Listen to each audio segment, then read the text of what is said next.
Alaikum salam wa rahmatullahi wa barakatuh. Umuvandimwe arabaza ati se iyo umugore ari mu mihango umugabo yemerewe gusengera mu cyumba umudamu arimo? Alhamdulillah wassalatu wassalamu ala rasulillah ba'd.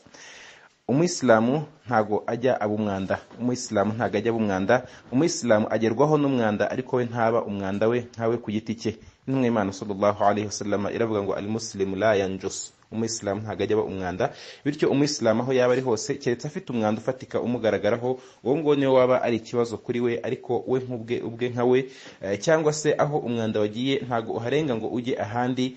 Bityo ntacyo bitwaye ko umuntu yasengera mu cyumba kiri mu mudamu uri mu mihango, nta nicyo bitwaye ko umudamu mu mihango yamukoraho.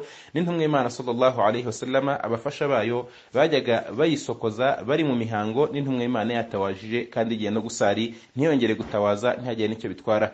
Bityo iyo mihango iba ariye ku giti cye, ntago imurengaho kandi nta nubwo icyo akozeho gihumana, nta nicyo cyangirika. Ibyo ubusanzwe byari imyumvire y'Abayahudi, Uwisilamu buza gukuraho imyumvire n'imyitwarire nk'iyo ngiyo, kandi bunagaragaza ko ibyo ngibyo ari igihe Nyagasani yashyizeho cyorohereza uriya muntu mu buzima bwe.